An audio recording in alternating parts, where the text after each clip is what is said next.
con esos servidores web y proxy, que es lo que se corresponde con esta UF3. Entonces, hoy vamos a ver servidores web y la próxima semana ya veremos el tema de proxy. Estos temas en el libro son, que siempre los recuerdo en clase, tema 5 y tema 6, ¿vale? Del material didáctico, también para que tengáis esa referencia. Entonces, vamos a ver hoy, como os decía, tema web. Entonces, seguimos en esa capa de aplicación, nos muestra ahí la imagen. Y vemos ahí ya el protocolo HTTP, que seguro que os suena, y pues eso, el protocolo de HTTP, que es el protocolo de transferencia de hipertexto. Está en la capa de aplicación, seguimos en esa capa como os he dicho. Dijimos que nos íbamos a mover ya a inicio de curso en la primera videotutoría, o segunda, que la primera fue de presentación. Ya dijimos que nos íbamos a mover en esa capa más o menos a lo largo de todos los servicios que vamos viendo. Y aquí pues, seguimos en ella. HTTP lo que nos facilita esa transferencia de información, especialmente pues eso, en navegadores o a través de las páginas web. Es pues, dentro de ese modelo TCP/IP nos encontramos ahí, ¿vale? Hola Andrés. ¿Qué más podemos decir de este protocolo? Fue desarrollado como la mayoría de cosas en relación con web por Timothy Berners-Lee, o no sé si lo pronuncio bien, pero ese nombre, si veis cosas relacionadas con web, está él en el tema de las etiquetas en el lenguaje HTML.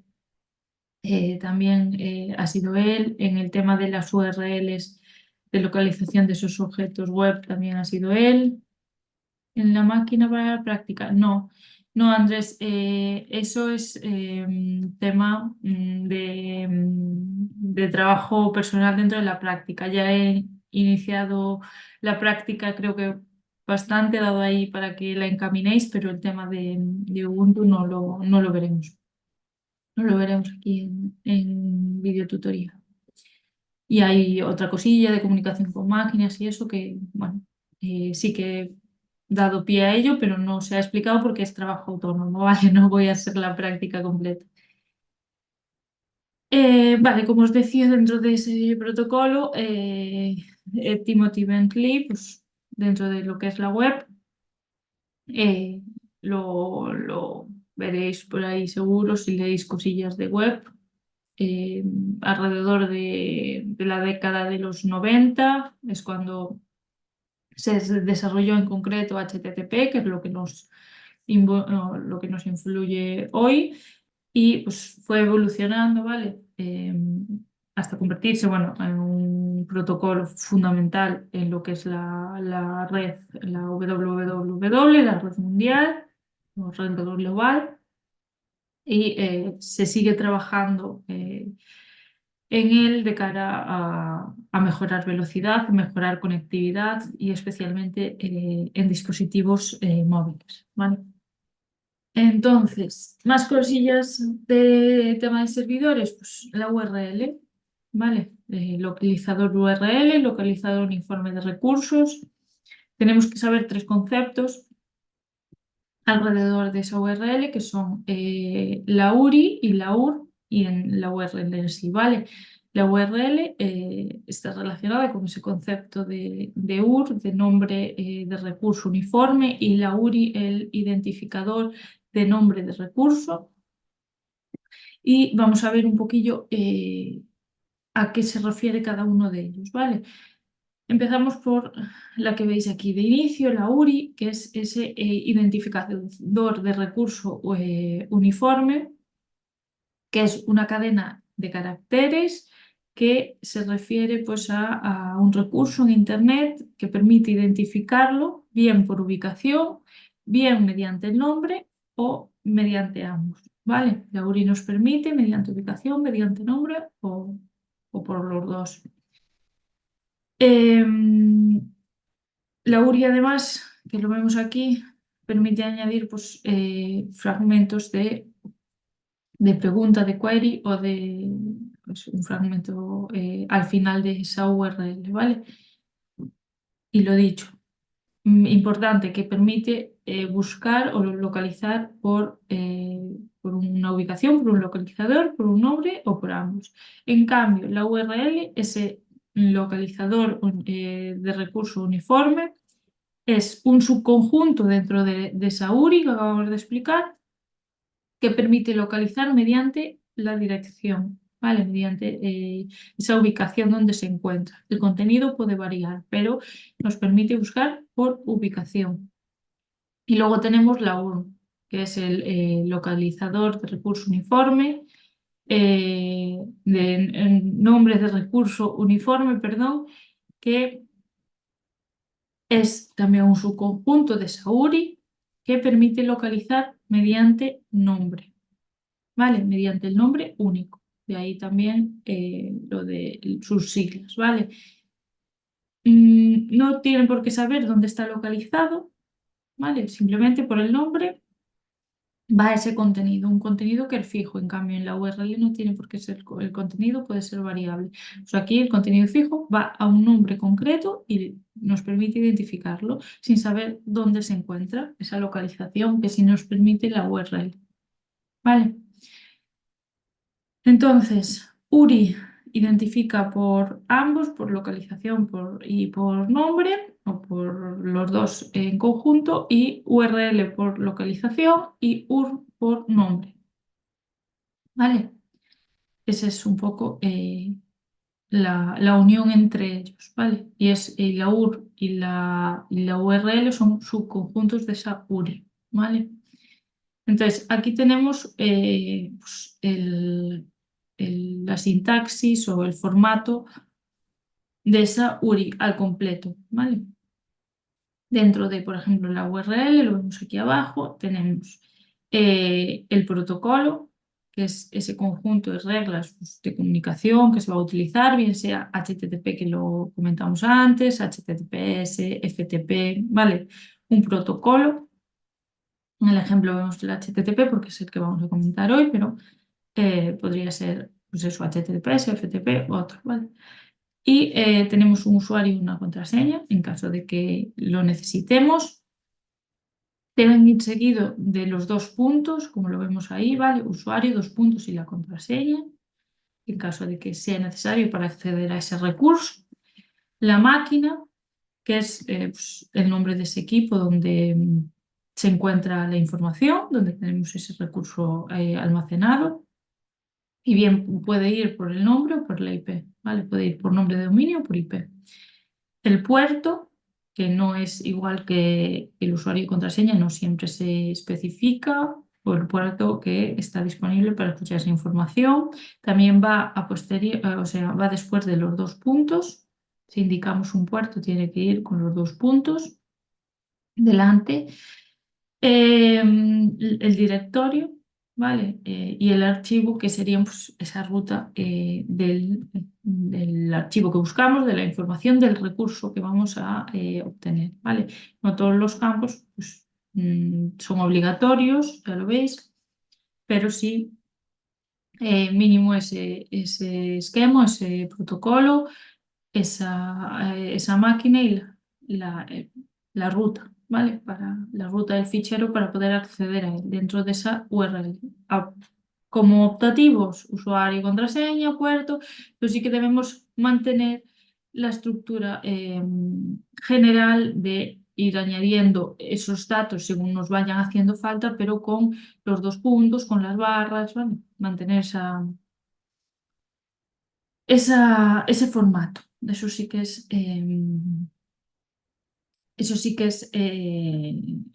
no es optativo, ¿vale? Debe ir así. Igual que, por ejemplo, el password a continuación lleva un arroba, pues esa es obligatoria, ¿vale? Para indicar esos campos.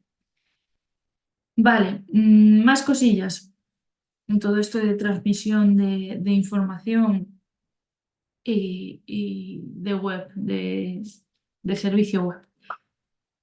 Hay, pues, un sistema criptográfico, ¿vale? Que es pues, ese conjunto de operaciones que nos permiten transmitir esa información de manera privada, ¿vale? De manera segura para, o entre el emisor y el receptor, ¿vale? Que el emisor y el receptor pueden enviar esa información de forma eh, privada, que no sea pública. Y hay dos métodos, bueno, de cifrado, ¿vale? Que puede ser el que veis en pantalla, que es clave simétrica, y luego tendremos clave asimétrica, ¿vale? Vamos a explicar primero este, que es, bueno, o cómo funciona. Tenemos por un lado emisor y por otro receptor, ¿vale? Ambos usan una clave o comparten una clave que bueno, pues, permite cifrar y descifrar ese mensaje. ¿Vale? Solo con esa clave podrán cifrar y descifrar el mensaje que se envían a continuación, que lo veis aquí el proceso. Pero ambos deben conocer esa clave de inicio. ¿Vale?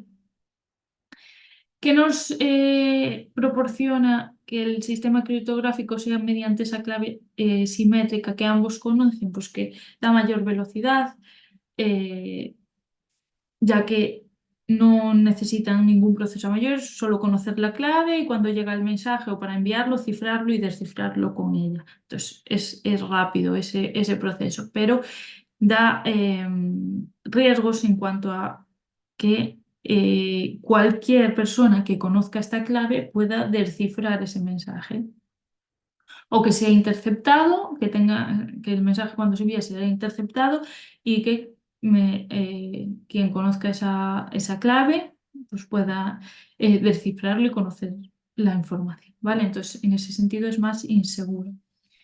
Más rápido, pero más inseguro, da mayor velocidad, pero puede ser interceptado por terceros y pues, que la información no esté bien guardada. ¿Cómo se realiza el proceso? Una vez conocen la clave ambos, el emisor genera bueno, se acuerda esa clave y genera pues, el mensaje, ¿vale? Cifrando el mensaje con la clave, el emisor, ¿vale? Mientras la clave esté a salvo y el mensaje no sea interceptado, es seguro, ¿vale? Entre ambos extremos. Se envía el mensaje a ese envío de mensaje con la clave cifrado, va cerrada esa información y llega al receptor, que será quien, pues, a través de o con ese conocimiento de esa llave, pueda descifrar el mensaje y conocer la información, ¿vale? Pero ya os digo, este proceso pues, es más inseguro porque el mensaje puede ser interceptado y puede ser la información pues, no estar tan segura. Clave asimétrica. En este caso, en vez de una, se emplean dos llaves, ¿vale? O dos claves, clave pública y clave privada. Y pues esto implica que sea más lento este proceso porque necesitamos cifrar con una, descifrar con otra, compartir esa clave pública que el receptor tiene, se la envía al emisor, ¿vale? Para que el emisor a continuación pueda enviar mensaje. Entonces ahí también perdemos ese tiempo, por eso decimos que es más lento. Pero es más seguro esa transmisión, ¿vale? Ya que, bueno, pues requiere ciertos certificados, firma electrónica para garantizar esa autenticidad de las claves y es como os digo, el receptor el que envía esa clave pública al emisor, ¿vale? Y él se queda con su clave privada, que le valdrá a posterior para descifrarlo. No descifrará con la misma clave que se cifra. ¿Cuál es el proceso? La clave pública, como os digo, el destinatario o el receptor, que como está ahí en la imagen, la comparte, ¿vale? Comparte con el emisor y esta clave pues, es utilizada para cifrar ese mensaje. Se envía el mensaje a esa transmisión del mensaje cifrado. El emisor realiza pues, el cifrado con la clave pública, lo envía. y lo recibe el destinatario. El destinatario no utiliza la clave pública, sino la privada, que solo él conoce y puede descifrar de esa forma el mensaje. Es de esta forma pues, menos inseguro, ¿vale? Aunque el mensaje puede ser interceptado, solo el destinatario, que es él solo el que conoce esa clave que permite o que está en consonancia con esa clave pública y permite descifrar ese mensaje, él solo quien lo va a poder leer. Entonces, ¿el mensaje puede ser interceptado? Sí, pero si no tienes esa clave privada que solo el receptor conoce, no lo vas a poder descifrar, ¿vale?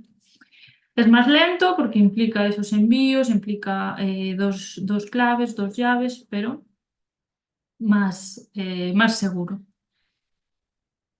En cuanto al funcionamiento de este protocolo HTTP, bueno, ahí lo veis en imagen de una forma muy sencilla. Sigue el modelo cliente-servidor. El cliente pregunta, servidor responde, se describe, pues, como veis ahí, ¿vale? Mediante una petición al servidor por parte del cliente y el servidor responde, pues, por ejemplo, con la página HTML eh, en- a lo que el cliente ha preguntado, ¿vale?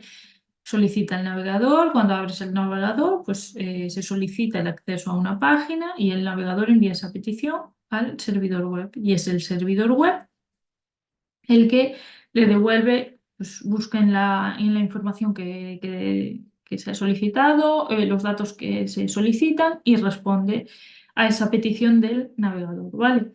Entonces, en este proceso de comunicación, los mensajes pues, se pueden dividir en mensajes de petición o mensajes de respuesta. Mensajes de petición, el cliente indica la acción que desea realizar, especifica ese recurso al que desea acceder o sobre el que desea realizar una acción y pues, puede enviar otros datos que sean necesarios para que el servidor pueda llevar a cabo la solicitud que él está realizando, ¿vale? Y los mensajes de respuesta es el servidor el que agrega un paquete de información necesario para que ese protocolo también HTTP funcione y al mismo tiempo proporcionar respuesta a esa solicitud que ha hecho el cliente. ¿Vale?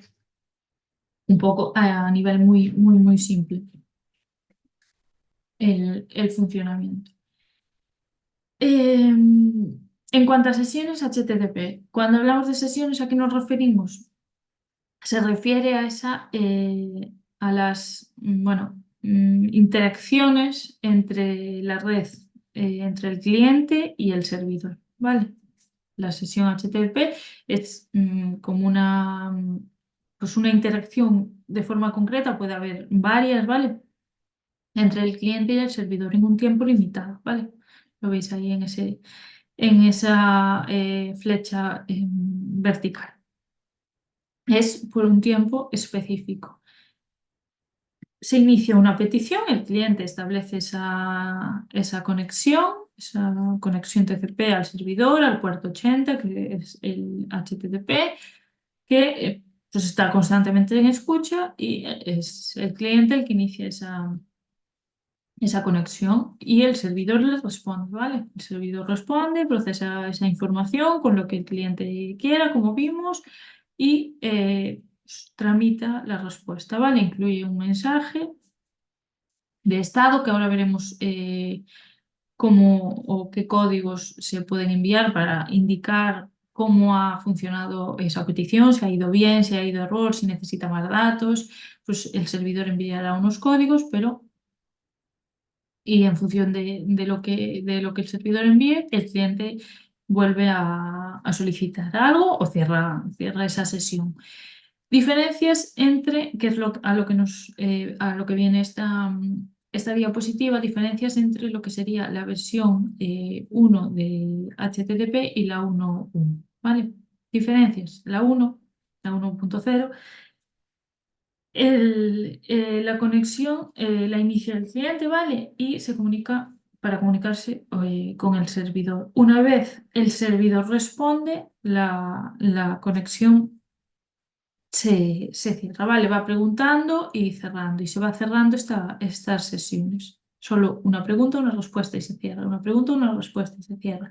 En el caso de la versión 1.1, no. La versión 1.1 lo que hace es permite varias transacciones al mismo tiempo. Lo veis ahí en las fechas. El cliente solicita varias transacciones y el servidor las va contestando y se cierra. Entonces, dentro de una sesión existen varias transacciones. En el caso del 1.1, no, solo una. El servidor responde, se cierra y así todo el tiempo, ¿vale? Se van cerrando. Y entonces, diferencias el número de transacciones o cuando se cierra esas sesiones. Modos de petición. ¿Qué modos de petición hay? Bueno, los modos o métodos de petición se refieren a esas diversas funciones que solicitan pues, en esas operaciones que vemos entre cliente y servidor. Pues se pueden solicitar de distintas formas esos recursos, ¿vale? Mediante distintos modos. Ahí en pantalla veis dos de los más habituales, que son el get y el post. Pero hay, bueno, hay 9 en concreto, ¿vale? Métodos diferentes para comunicarse, para esas comunicaciones, para realizar esas peticiones entre cliente y servidor. En el libro creo que incluso viene mal no están, se van actualizando, ¿vale? Y está el número mal, son 9, ¿vale? Los métodos. No me acuerdo ahora de la página en la que estaba incorrecto, pero que sepáis eso, que está incorrecto, que serían 9. Como os digo, los dos así más importantes y o sea, más utilizados a nivel web serían el get y el post. El get lo que hace es solicita un recurso a través de la URL. Los datos que se necesitan para ese recurso van especificados en esa URL y es pues eso, usado para obtener datos de cliente a servidor. Luego tenemos el post, que los datos que se envían no van especificados en la propia URL, sino que se envían esa información de forma pues, adicional y oculta de cara al usuario que lo está realizando desde su navegador. Y suelen utilizarse, por ejemplo, en web para el tema de formularios, ¿vale? Se envían a través del post, del método post. Por ejemplo, si nosotros tenemos que enviar una contraseña del cliente al servidor, nos lo vamos a enviar por GET porque va a ser visible en esa URL, ¿vale? Lo enviaremos por POST o por otros métodos. Tenemos PUT, tenemos GET, ¿vale? Que GET, por ejemplo, es similar a GET, pero en ese caso el servidor no devuelve pues, el cuerpo principal del mensaje, solo proporciona pues, unas cabeceras, ¿vale? Cada método tiene su forma, pero simplemente que sepáis eso. Dos métodos más conocidos, que son 9 en total, y que permiten a los clientes y servidores comunicarse de forma correcta, de forma efectiva, sobre la acción que necesitan y los recursos a los que quieren acceder y para que el servidor pueda devolver pues, ese recurso de forma adecuada, ¿vale? Que se pueda llevar a cabo esa petición. Como decíamos, en esa comunicación entre cliente y servidor se envían muchas veces códigos o muchas veces o casi siempre códigos, ¿vale? Para informar de cuál ha sido el estado de esa solicitud, si ha ido bien, si ha ido mal, si necesitamos más datos, dónde ha estado el error, si en el cliente o en el servidor, ¿vale? Eh, no necesitamos saber todos esos códigos, pero sí al menos que están formados por 3 dígitos y que el primero de ellos nos va a indicar pues, cierta información ya o se categoriza en 5, ¿vale? En 5 apartados. Ese primer código puede ser de 1 a 5. Si el código que se nos devuelve empieza por 1 es alguna información relevante, ¿vale? Si el 2, si empieza por 2, indica que pues, esa acción, esa comunicación ha tenido éxito. Si empieza por 3, es una redirección, debe realizar unas operaciones para completar la acción. No ha sido suficiente lo que el cliente ha enviado al servidor y el servidor pues, le contesta pues, que necesita más información, ¿vale? Los otros dos dígitos de ese código pues, darán a mayor más información de cuál ha sido, qué información ha faltado o lo que se indique, ¿vale? En el cual, si ese código empieza por 4, eso indica que es un error en cliente, y si empieza por 5 indica que es un error en servidor, ¿vale? Algo ha pasado en cliente o en servidor, ¿vale? Simplemente eso, saber que hay 5 subapartados y dependiendo de ese primer dígito, pues ya nos da esa información. Si tenía por aquí, dame un segundo. Tenía por aquí el enlace para que vierais, bueno, pues un poco, a ver, ahí, los códigos. Pues bueno, ya veis que los que empiezan por 1, información, vamos a traducir esto, ahí, respuestas informativas, respuestas exitosas, mensajes de redirección, respuestas de error en cliente, respuestas de error en servidor, ¿vale? Y dependiendo pues, de los segundos dígitos, pues, o de los otros dos dígitos, pues, indican una u otra cosa. Si es un 200, pues que todo está ok, ¿vale?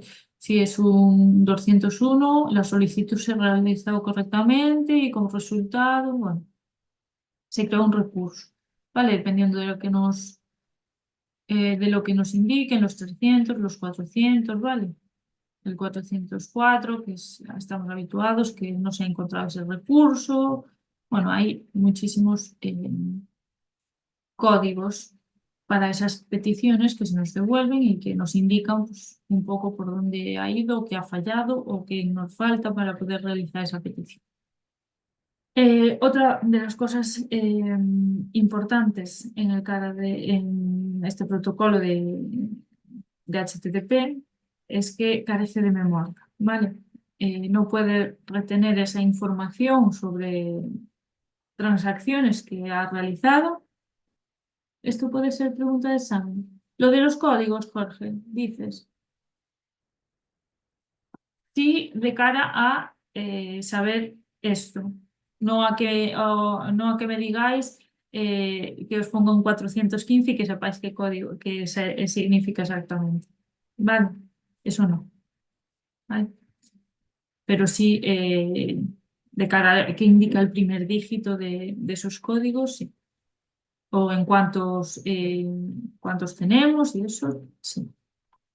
Vale, como os decía, otra de las cosas importantes que hay que saber de ese protocolo HTTPS es que carece de memoria, no tiene memoria y pues no es capaz de retener esa información sobre las transacciones que ha realizado. Y entonces se recurre al uso de cookies para poder pues, tener esa pequeña memoria, ese sistema pues, externo de almacenamiento, ¿vale? De esa información. Y nos dice ahí una cookie, que ya los conocéis, es un conjunto de datos que puede recibir el cliente y además almacena la petición del servidor web en concreto, ¿vale?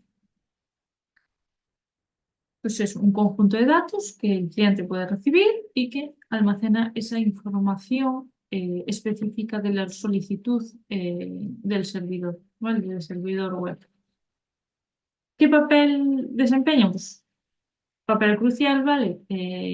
Permitiendo que el servidor determine si un cliente ha sido validado previamente, por ejemplo, ¿vale? El servidor web facilita o ofrece servicios personalizados dirigidos a usuarios que han sido registrados. Entonces, la cookie nos permite pues, dar esa información concreta hacia un usuario. Y existen dos tipos de cookies, que son los que veis ahí en pantalla.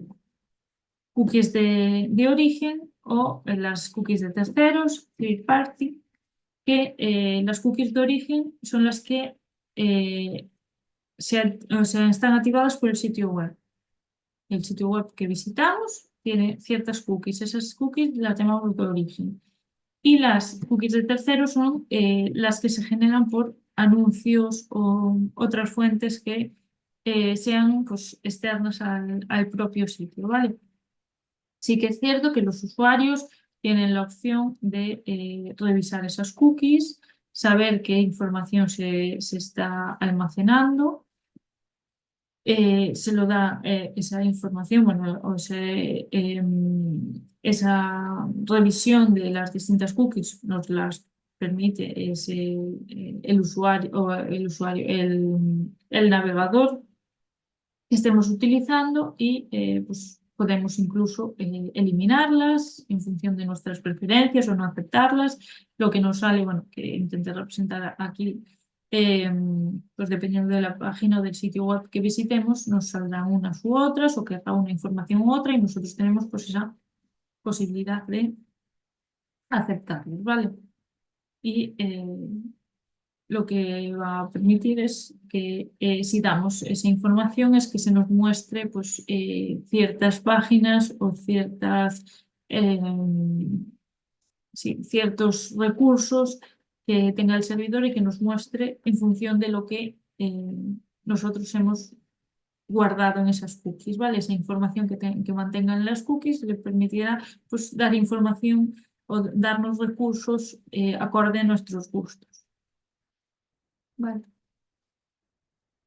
Un poco esquemas de esa ejecución del código en cliente, ¿vale?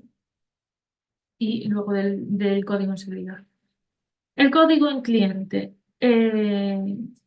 Pues, la ejecución de ese código en cliente se refiere pues, a esa capacidad que tiene el cliente. Generalmente, el cliente será esos navegadores, esos distintos navegadores, para poder mostrar un documento a partir de un código HTML, ¿vale? Y para manejar también los scripts o los programas que contenga, ¿vale? En pantalla vemos un poco la secuencia. Por un lado, el navegador como un cliente solicita una petición a ese servidor, ¿sí? El servidor les devuelve pues, ese documento HTML, ese recurso. El navegador lo que hace es invocar a los programas que estén del lado del cliente solicitando pues, que traduzcan esos documentos, esos scripts en tiempo real, que es este tercer paso. Y una vez el código se ha interpretado, pues lo devuelve al navegador. Y eso es lo que finalmente el navegador muestra a ese usuario por pantalla para que sea entendible, ¿vale? Todo lo que teníamos en HTML, pues no se nos muestra el HTML como tal, sino que se traduce en el propio navegador, en una traducción de ese código para finalmente mostrarla en pantalla.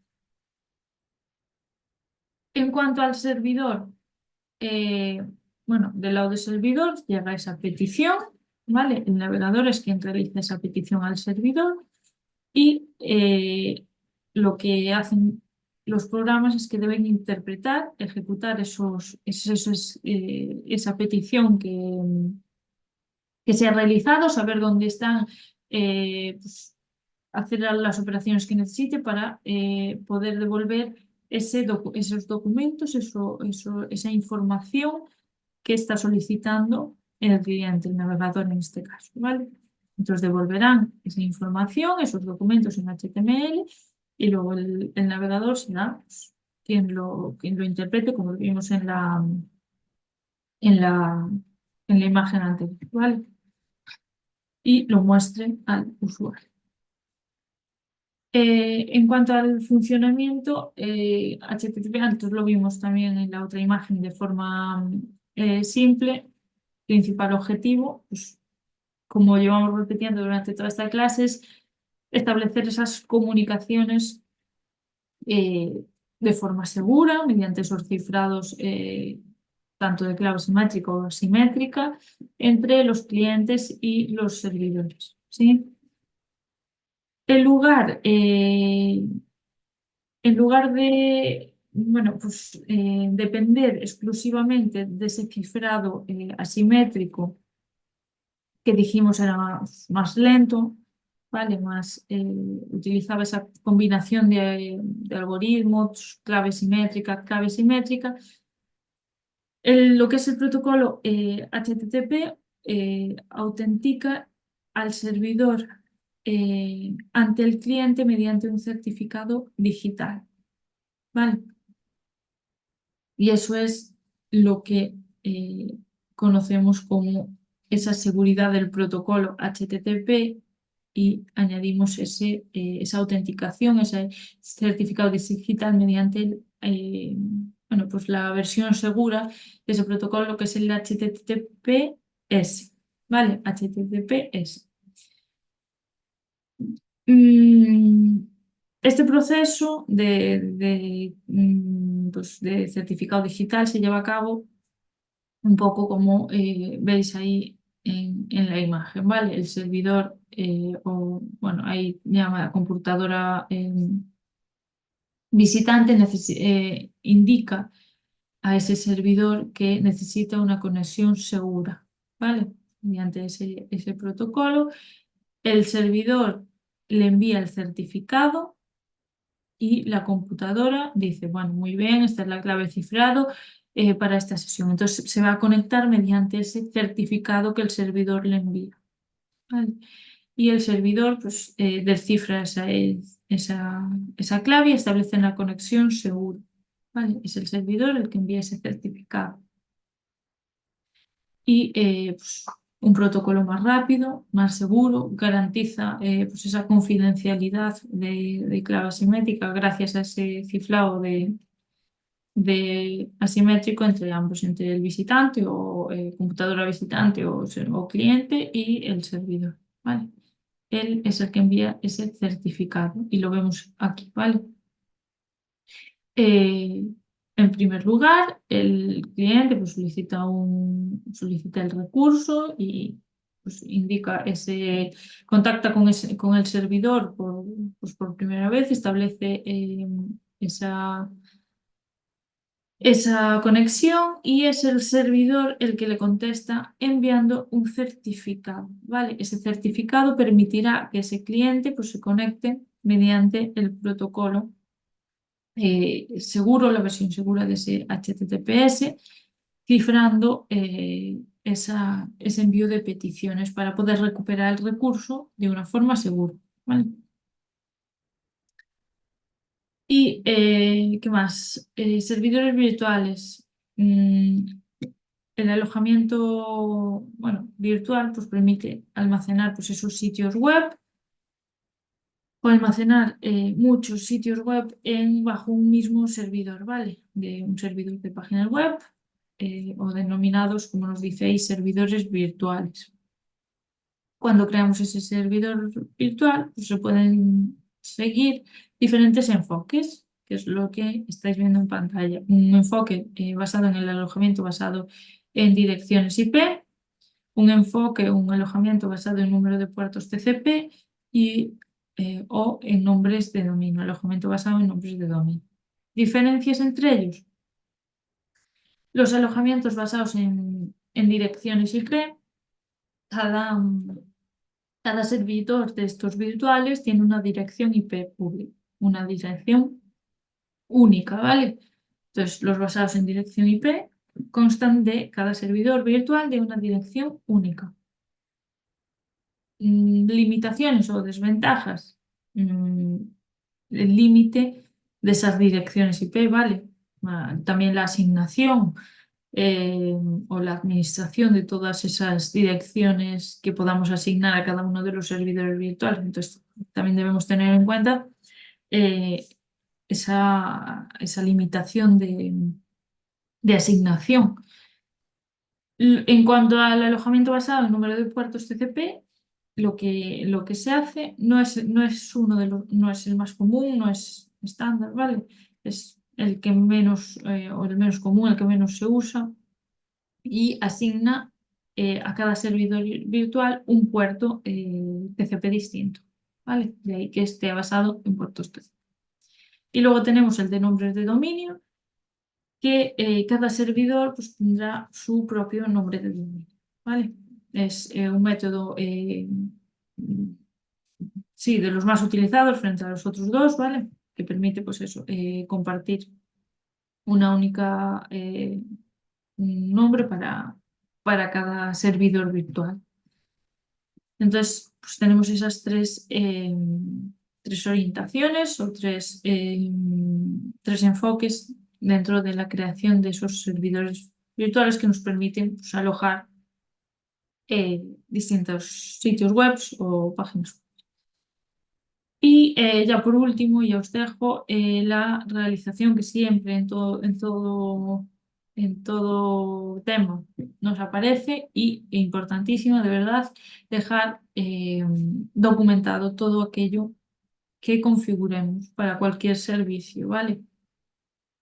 Al finalizar cualquier instalación, cualquier configuración en este caso, de un servidor web, aconsejable, pues dejar constancia, dejar detallado los registros de las condiciones de los equipos, documentar cada paso del proceso de cara a que sea mantenible, que si lo revisamos dentro de 2 años sepamos cómo lo habíamos configurado o cómo estaba para poder solventar los problemas que surjan de cara a trabajar en equipo. Esa guía de consulta donde podamos pues, resolver, si no lo hemos configurado nosotros de la misma forma, podamos resolverlo correctamente y pues resolución de incidencias, ¿vale? Lo que comentaba de que no siempre vamos a estar pues, con un mismo servidor web y debemos tener constancia de cómo se han configurado, qué parámetros se han dado, bueno, cómo está en definitiva organizado todo ese servidor web y todo ese servicio, ¿vale? Y pues, actuar pues, como guía de cara a que sea todo mantenido, ¿vale? Y solucionar pues esos problemillas que vayan surgiendo, que puedan surgir. Esto, ya os digo, siempre lo dejamos, siempre está en el tema, en el libro, en el último apartado, yo creo que en todos los servicios está, y insisto en que es muy, muy importante de cara a cualquier proyecto que realicéis, bien sea de redes, bien sea de programación, cualquier cosilla que realicéis, la documentación es importantísima, ¿vale? Entonces, la UF3 teníamos que constaba de los servidores de páginas web que ya vimos y hoy vamos a ver el tema de servidores proxy, ¿vale? Es ese tema 6 en el libro que nos dice interconexión de redes privadas con redes públicas, ¿vale? Dentro de este tema estaríamos hablando de que el servicio proxy se encontraría en esa capa de transporte, ¿vale? Se puede describir lo que sería el servicio proxy como un componente que nos da la capacidad o que tiene la capacidad de funcionar tanto en la parte cliente como en la parte servidor, ¿vale? Es un dispositivo que pues, acepta solicitudes provenientes del cliente y actúa pues, como si fuera servidor en destino, ¿vale? Luego, lo que hace con esas solicitudes es redirigirlas al servidor real, ¿vale? Se encuentra ahí como en medio. Es bueno, un poco similar a un firewall, aunque el firewall estaría en la capa de red, por filtrando esas IPs y esos puertos, pues se puede equiparar, ¿vale? No es lo mismo ni mucho menos, pero bueno, podemos hacer hay una similitud que actúa como agente intermedio, ¿vale? En este caso, pues el proxy, pues trata de estar ahí entre ese cliente y ese servidor en lo que sería la capa de transporte, ¿vale? Ventajas o desventajas también de ese servidor proxy. Bueno, pues beneficios principales que puede aportar, pues control, ¿vale? Establece unos ciertos límites de solicitudes de los diferentes equipos También restringe el acceso a los usuarios, lo que puede ser beneficioso, ¿vale? Tener un control de esos accesos. En cuanto a la velocidad, pues aprovecha lo que sería la memoria caché para acceder a los recursos de manera más rápida. Luego lo veremos en esas funciones del servidor proxy. Y en cuanto al filtrado, pues implementa ciertas políticas para dar acceso a esos contenidos, ¿vale? Entonces, filtre esos accesos, esa consulta de información, ¿vale? De esos contenidos. La seguridad garantiza la privacidad a esos clientes, ¿vale? Y da esa seguridad, pero también puede ofrecer ciertas desventajas, ¿vale? A pesar de estas ventajas, como son la confidencialidad, ¿vale? Que pues tiene dentro de esa privacidad en los clientes, tiene una privacidad limitada, no completa, ¿vale? Las solicitudes que pasan a través de ese servidor proxy y los datos que se almacenan en esa memoria secundaria no garantizan al completo la privacidad completa de los clientes, ¿vale? Entonces tiene ahí pues una desventaja que puede ser importante. Y las restricciones que serían que cuando utilizamos el proxy para acceder a Internet, algunas operaciones ya avanzadas a través de varios puertos, por ejemplo, pueden no llevarse a cabo, no son posibles, ¿vale? Entonces tenemos ahí también un poco tema de restricciones pues, de puertos y protocolos como desventaja. Vemos ahí en la imagen lo que os comentaba, actúa ahí como intermediario entre cliente y servidor y entre lo que sería el usuario e Internet. En cuanto a las funciones del proxy, tenemos la pasarela, la caché y el filtrado, ¿vale? La que estáis viendo ahora en pantalla sería esa pasarela. Y hay como dos formas de- de comunicación dentro de esa pasarela entre cliente y lo que sería el servidor. Por un lado tendríamos el proxy de reenvío, que es muy utilizado, es ampliamente utilizado, ¿vale? Y lo que nos permite es que un cliente en una red interna donde se comunique con Internet, como lo veis ahí, ¿vale? Pues el servidor proxy que está de intermediario recibe las solicitudes del cliente, verifica esas solicitudes y transmite la solicitud en caso de ser válida, solo en caso de ser válida, ¿vale?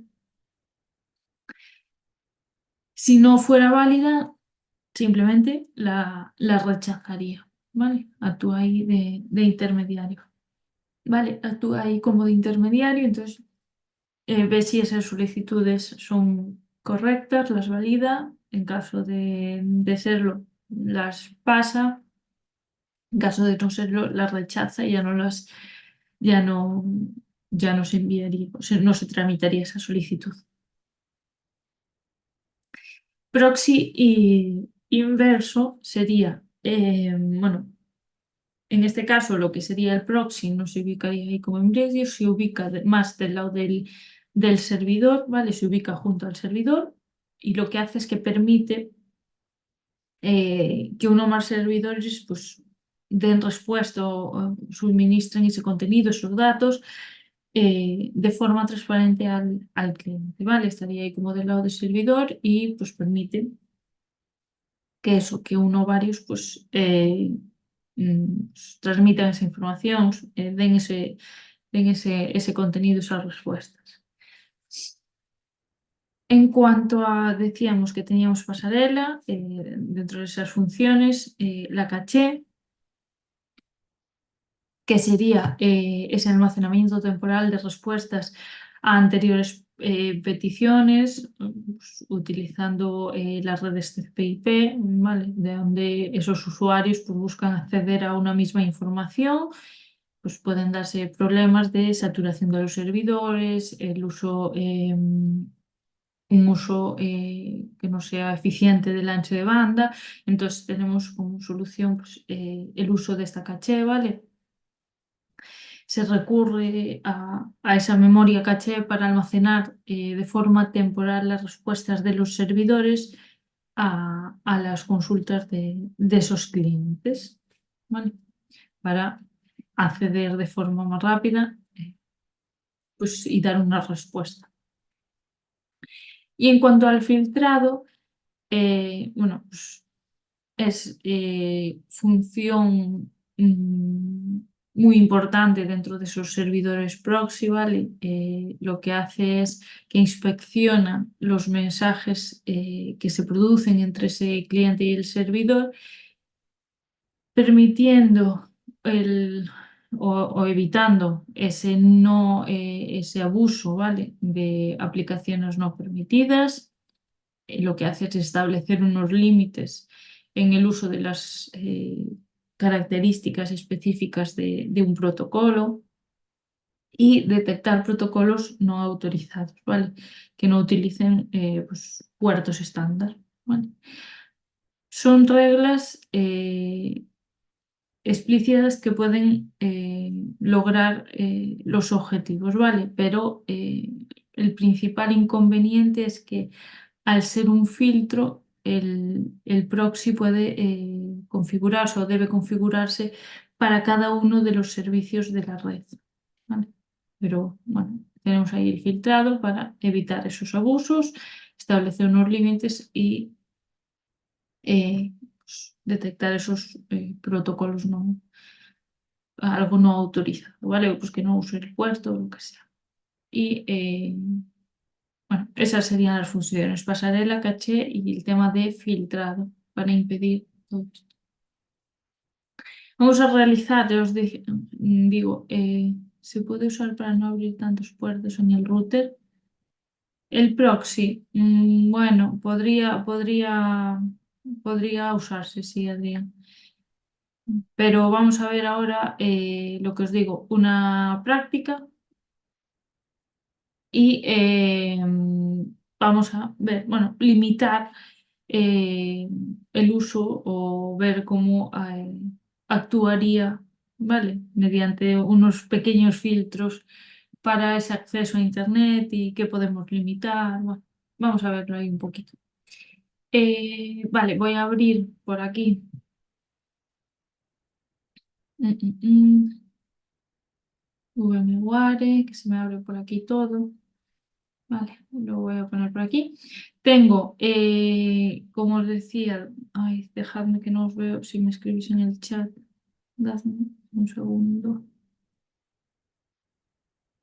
Ay, ya, vale, ya os tengo. Si no, no veo si me escribís. Vale, lo que os decía, vamos a hacer esa práctica, vamos a abrir VMware o VirtualBox, lo que tengáis. No, si lo habéis hecho la PAC o habéis probado las otras prácticas, es prácticamente igual fuera de lo que sería la interfaz o cómo configuramos esos adaptadores al inicio, ¿vale? Pero una vez tenemos nuestra máquina virtual con la ISO, es igual. Vale, entonces lo que vamos a hacer es, yo tengo esta máquina sobre la que he trabajado las prácticas, ¿vale? Vosotros, si queréis trabajar una práctica creando una máquina, pues está perfecto, así podéis probar luego a continuación. Yo hago y deshago y voy probando. Eh, Podéis incluso, bueno, pues clonarlas, ¿vale? Para tener una configuración base con ese cambio de desactivación del firewall o el cambio de nombre que dijimos que eran como buenas prácticas y luego irlas. Vale, nos vamos a los settings y vamos a ver aquí los adaptadores que siempre configuramos antes de iniciar esa máquina. Los adaptadores. En este caso vamos a utilizar ese adaptador puente que ya lo vimos en la anterior videotutoría, que nos permite pues, conectar con nos va a permitir hacer como un puente tanto de red como de conexión con nuestra máquina física. Si lo queréis hacer entre dos máquinas virtuales, pues perfecto. En este caso yo voy a utilizar una máquina virtual y mi máquina física para esta práctica, ¿vale? Y vamos a tener ese adaptador puente, ese bridge, ¿vale?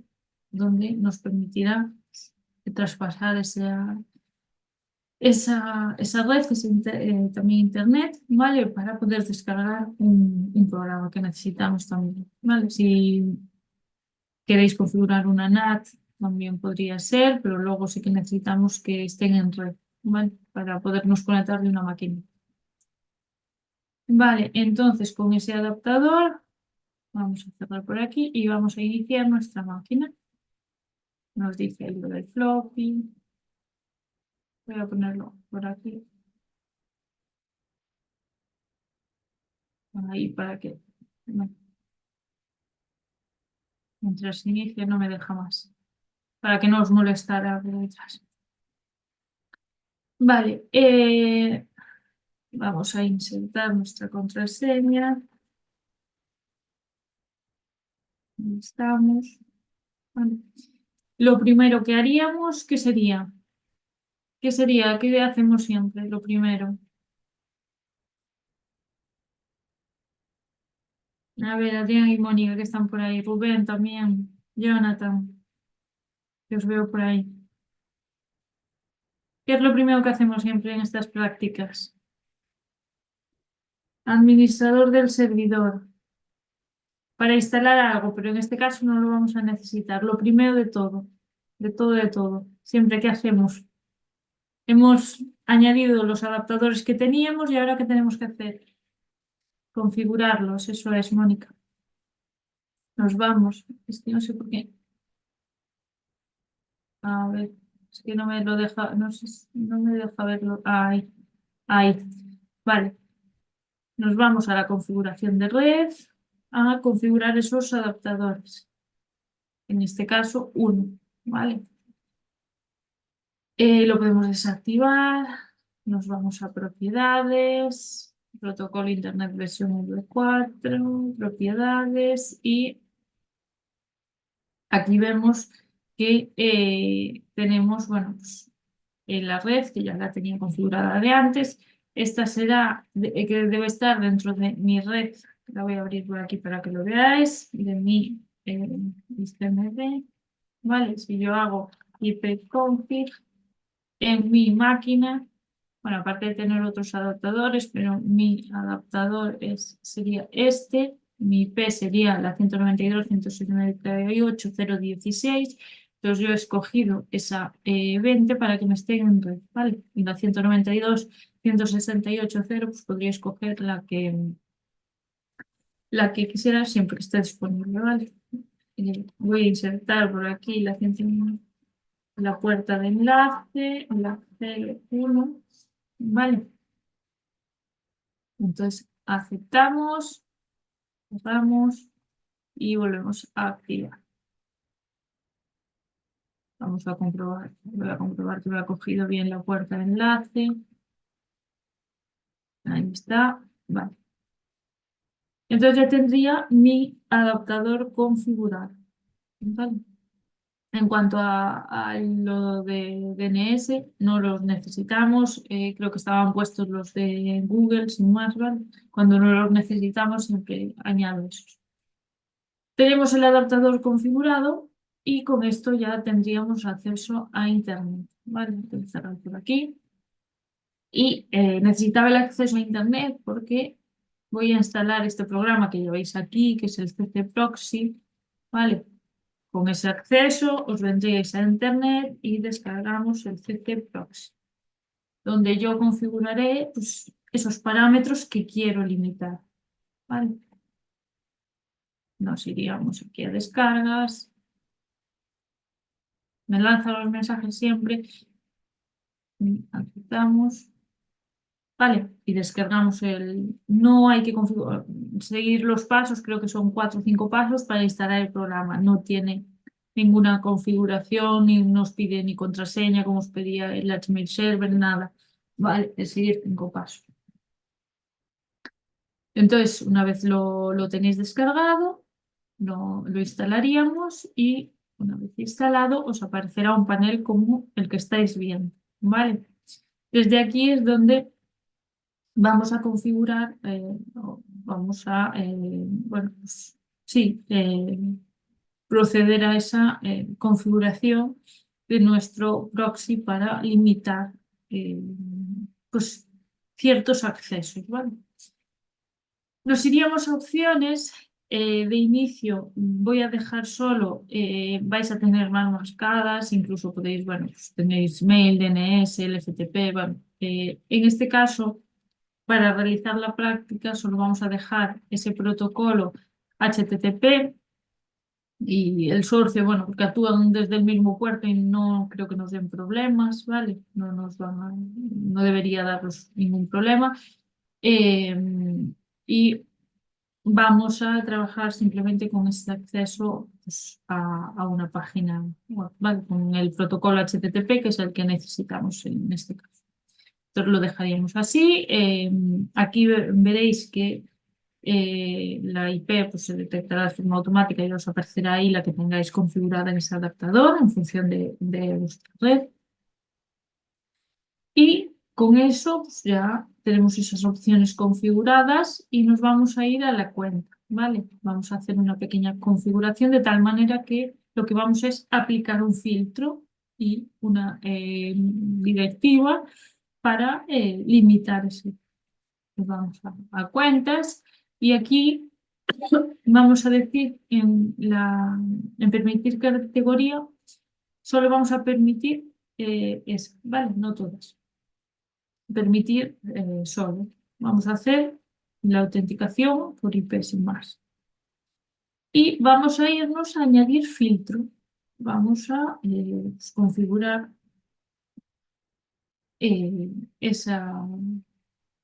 ese filtro que nosotros queremos, sobre unos permisos que nosotros queremos.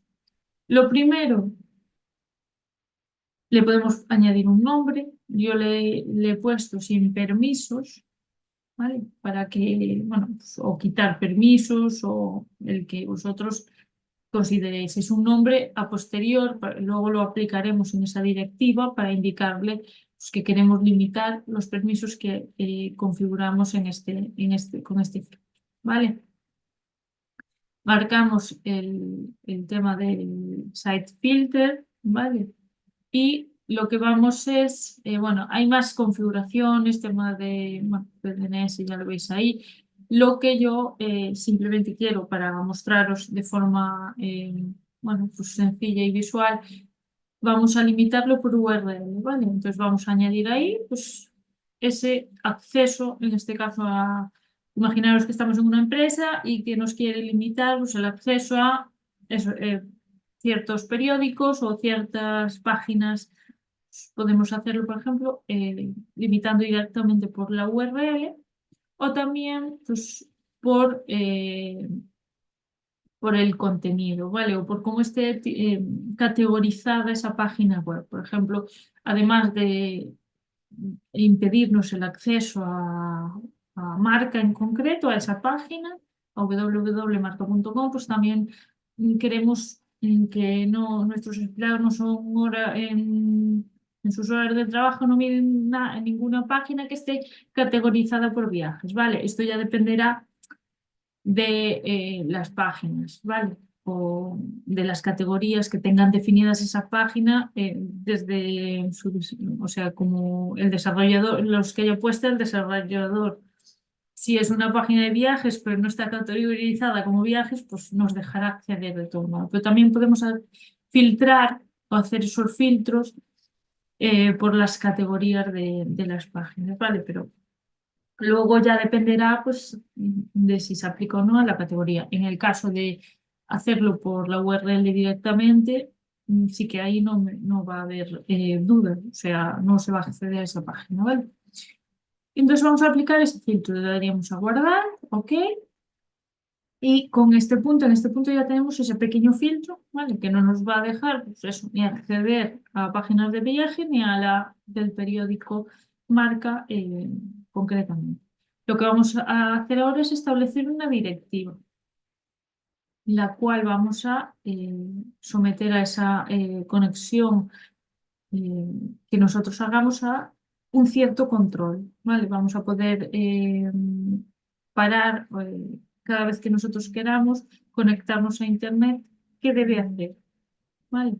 Es decir, si necesita un usuario, una contraseña, cada vez que accede a algún recurso en general, ¿vale? No solo a los del filtro, que luego aplicaremos el filtro a la directiva, pero le daríamos a New y aquí tenéis pues, ciertos parámetros, ¿vale? Es la misma pestaña que yo ya lo tengo creado y le voy a dar a Edit, pero de inicio le daríais a New para configurarlo. Pero para que lo veáis ahora, es la misma pantalla, solo que ya están cubiertos esos datos. Le ponemos un nombre, yo le he puesto bueno, el M07 del módulo 07 en el que estamos. Y entonces ese será el usuario para poder, que nos permita pues, acceder a continuación. Luego cuando activemos el proxy nos pedirá ese usuario. En el caso de insertar contraseña, que yo se la he insertado, ¿vale? Lo marcamos, yo le he puesto 1, 2, 3, 4 y pues podéis o no que sea solo con usuario, con contraseña, ¿vale? Y lo que he limitado es también por IP, ¿vale? Lo he añadido esa IP que bueno, ya lo he cerrado en el CMD. Si nos acordamos, si yo hago ipconfig, yo tenía ah, lo paso a esta pantalla si no lo ves. Yo tenía mi dirección IP de mi máquina era la 192.168.0.16. ¿Vale? Por eso está ahí para limitarnos por IP. ¿Sí? Luego podríamos, bueno, pues configurar otros parámetros, máximo de conexiones, tema de descargas, tema de subida. No lo vamos a configurar ahora, ¿vale? No lo voy a configurar ahora para no limitar todo. El tema de la salida, ¿vale? La entrada a, esa, a ese acceso será por esta dirección, la salida será por la que yo he configurado, ¿vale? La salida IP. Y lo que sí he, bueno, configurado, voy a quitar ahora de momento ese web filter, ¿vale? Para que no me aplique, que no pueda entrar a marca o que no me aplique lo de los viajes, lo que configuré ahí de momento para que lo veáis. Y lo que he dejado aquí también solo marcado es el tema de nada de email, nada de FTP, bueno, solo he dejado ese acceso a la www, ¿vale? Por internet, que es lo que vamos a probar. Del resto, temas de tiempo, de acceso, de duración de tiempo, de esos accesos a los recursos y tal, no vamos a configurar nada, pero bueno, que sepáis que están ahí para configurarse muchos otros parámetros. Daríamos a Save, a OK, y pues ya tendríamos configurado ahora nuestra directiva, ¿vale? De momento no le hemos aplicado el filtro, pero ya tenemos. Ahora nos vamos a nuestra máquina física. Si yo me voy a la configuración de red, que no la veis ahí, pero os la abro ahí, ahora sí, tenemos esta opción de proxy, ¿vale? Y la vamos a activar. Nuestra dirección donde yo quiero indicar será la de mi máquina, la que yo he establecido para ese adaptador de red de mi máquina y el puerto será el 808, ¿vale? Para esa conexión. De este modo ya estamos bajo esa influencia del proxy, ya lo tengo activado. Si no queréis activarlo en vuestra máquina física, no tiene ninguna, o sea, ninguna limitación más las que vamos a ver ahora, pero sí que luego lo debéis desactivar, ¿vale? Para que no os dé problemas que esté activo eso, que no os limite ni nada, ¿vale? De inicio lo activamos para hacer la práctica. Si lo queréis hacer en dos máquinas virtuales para no tocar nada de vuestra máquina física también, pero ya os digo que no debería influir en nada y luego lo apagáis, eso sí, luego apagarlo, ¿vale? Entonces, si ahora estamos bajo esa influencia del proxy, como os decía, si ahora abro por aquí Explorer, y voy a Internet Explorer en mi máquina, ¿vale? Si yo intento acceder pues, a marca.com, me permite acceder, ¿vale? Si yo aplico, me voy aquí, bueno, va, dadme un segundo. Le doy OK, lo lanzo primero, que se me ha olvidado encender este proxy, ¿vale? Pero ya estaría, ahora ya estaría funcionando, ¿vale? Si yo me voy ahora a acceder donde tengo Explorer, lo he cerrado. Ah, no, lo tengo por aquí. Vale, si yo accedo a marca, me deja acceder. Si yo aplico el filtro, me voy a cuentas y aplico el filtro donde limitaba ese acceso, edit ahí y me voy a aplicar ese filtro. Ok. Ahora debería no dejarme, ¿vale? Si todo ha funcionado bien. Ok, vale, y me voy a máquina y me deja acceder igual. Voy a cambiarle el nombre porque igual me está dando, porque ya he accedido con este nombre, ¿vale? Vamos a editarlo, M07, hoy es la videotutoría 8, ¿vale? Ok, vamos a tratar de ver si ese es el problema. Vamos a pararlo, vamos a iniciar. Vamos a ver si es el problema. No. Voy a generarlo de nuevo, ¿vale? Vamos a parar, nos vamos a cuenta.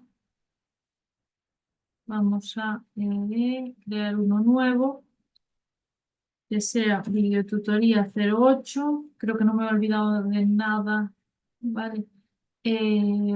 La password 1234, la IP, la 192, 168, 0, era la 16, sí, la 16, 26. ¿Qué más nos quedaba? La salida en la 20.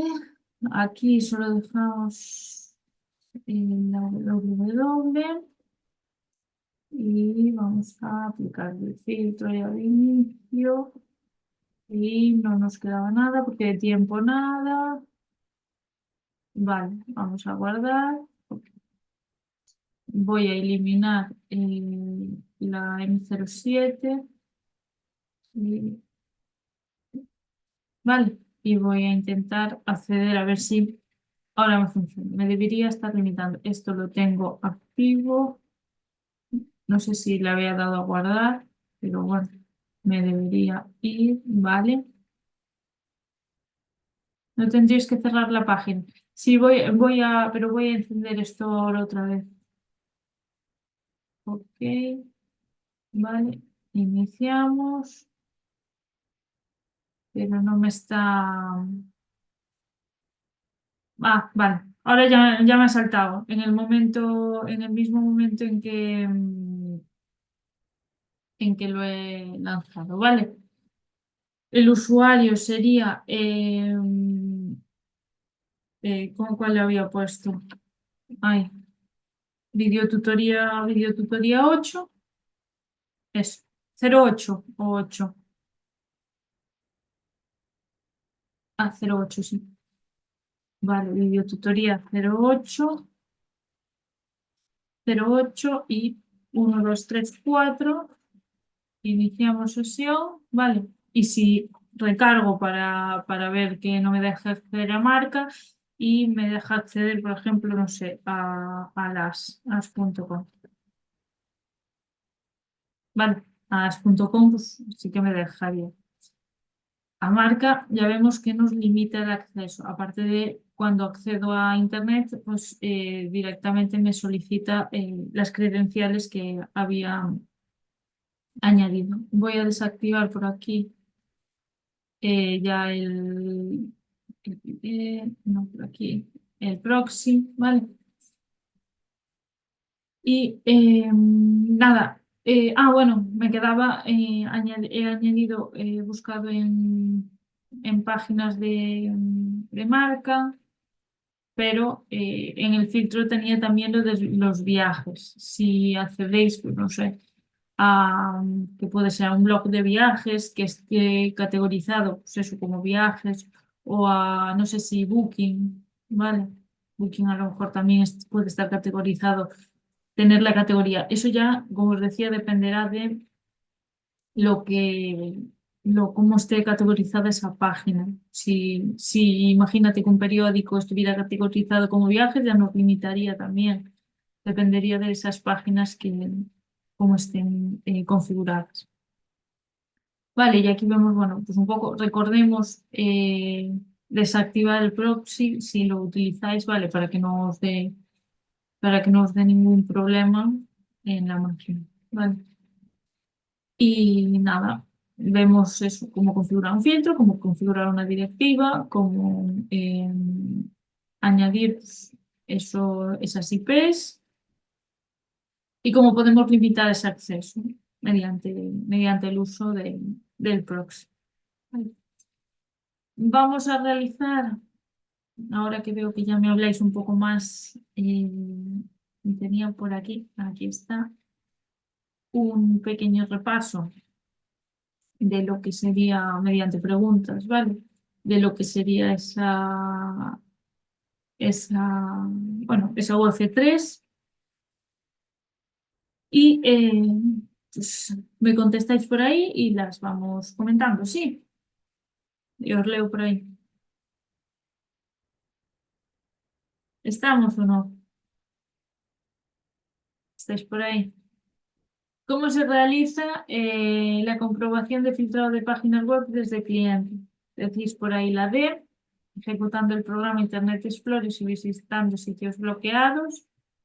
O, bueno, las otras que eran ingresando servicios y verificando procesos, configurando opciones de red en Forefront y reiniciando el cliente. Todo es la D, ¿vale? A intentar acceder a esos sitios que están bloqueados por el filtro, pues el usuario puede verificar directamente si el filtrado de la página del cliente está funcionando según, bueno, lo esperado. Vale, no me pasa porque no me pasa. Vale, esperad, dame un segundo. Que voy a ver. Porque estaba en la última. Vale, chicos, empecé por la última y por eso no tenía más diapositivas. Eh, Empezamos. Ay, que me ha perdido el chat. Vale, esta era la última. ¿Qué significa HTTP? Que también nos entraba dentro de esto. La C, Transport Transfer Test. La B, por ahí cambiáis. ¿Alguien más? Sería la B. Vale. Sería transferencia de protocolo de transferencia de hipertexto. ¿Vale? No de. ¿Quién desarrolló el protocolo HTTP? Esto lo comentamos, dijimos que estaba siempre relacionado, o aparecía ahí relacionado siempre con todo el tema de web. ¿Os acordáis quién era? La B.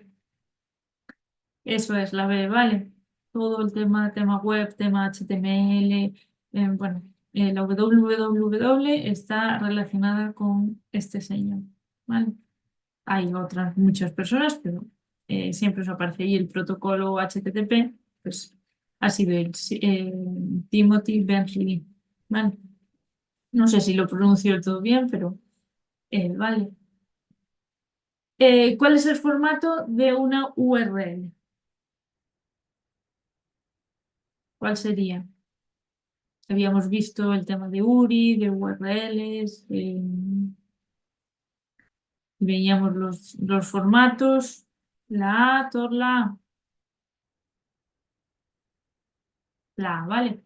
El protocolo podía luego también tener otros campos, pero dentro de las opciones que se nos dan, protocolo, recordemos los dos puntos barra barra, máquina y puerto separados también por dos puntos y luego la ruta de fichero que iría ya al final, ¿vale? Bueno, las otras aquí no se siguen bueno, ni el orden estándar porque la ruta no va al principio de inicio el protocolo, también las separaciones, bien sea de dos puntos o tema de contraseña que llevaba la arroba al final, todas estas cuestiones debemos mantenerlas en esa estructura, ¿vale? Y aquí la C sitúa la ruta de inicio y luego la máquina del puerto, lo cual no es correcto. Y bueno, y aquí ya sitúa la máquina del puerto de inicio, que tampoco es correcto. ¿Cómo funciona la clave simétrica en el cifrado? A, B, C o D. Utiliza dos claves complementarias, usa una única clave para cifrar y descifrar, se basa en el certificado digital, funciona junto a la clave asimétrica. D, decís por ahí, es la B, ¿vale? Usa una clave para cifrar y descifrar. El tema de clave simétrica, ¿vale? Para ese cifrado de información, la misma clave para cifrar como para descifrar. Decíamos que era más inseguro, pero más rápido. A diferencia de pues, esa clave asimétrica que utilizaba clave privada y clave pública, ¿vale? Era más lento el proceso, pero pues, más seguro. ¿Cuál es la función principal del protocolo HTTPS? Transmitir información de forma privada, permitir múltiples transacciones a través de una conexión. La C dice por ahí, establecer conexiones de forma segura entre cliente y servidor. O la D, que sería desarrollar aplicaciones web seguras. Todos la C por ahí y sería la C, ¿vale? La función principal de ese protocolo pues sería establecer esas conexiones seguras entre cliente y servidor, ¿vale? HTTP pues, utiliza ese cifrado para garantizar también esa privacidad y la integridad de esa información eh, que se transmite pues, entre lo que sería bueno, el navegador, el usuario, ese cliente y el servidor web. ¿Qué son las cookies en el contexto de un servidor web? Esta es sencilla. Conjunto de datos que almacena peticiones del servidor web, certificados digitales, datos de cifrado, protocolos de comunicación. La A, conjunto de datos que almacena la petición del servidor web. ¿Vale? Es sencillo. ¿Qué indica el código de estado 4, o los que empiezan por 4 en HTTP? Nos acordamos de los códigos que indicaba así cada uno, dependiendo de ese primer dígito, dentro de los tres por los que estaba formado, ya podemos saber información. ¿No? Decís por ahí A, sería la error en cliente, ¿vale? Sería ese 4. El tema de información sería los que empiezan por 1. El tema de indica que ha sido un éxito serían los que empiezan por 2.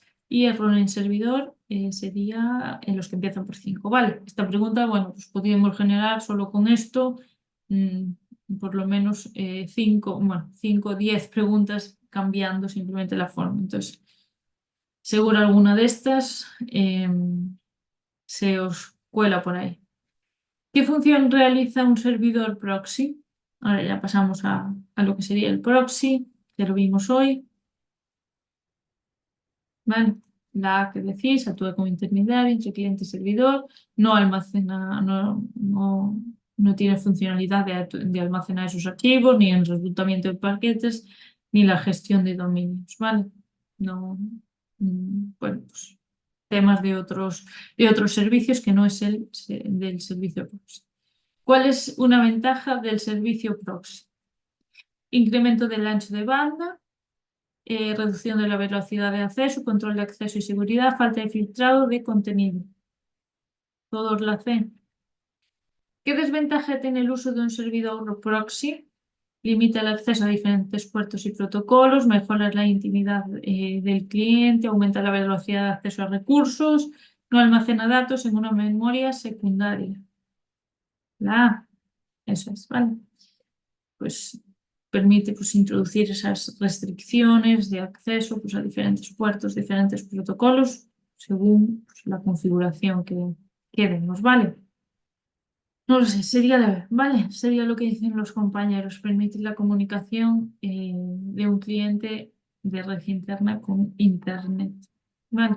Ese es el proxy de Ramp. ¿Y en qué consiste el proxy inverso? Actúa como servidor de destino, se sitúa al lado cliente, proporciona diferentes contenidos transparentemente, bloquea acceso a Internet. A diferencia de ese proxy, bueno, más convencional que actuaba como intermediario entre los clientes, ese proxy inverso, ¿qué hace?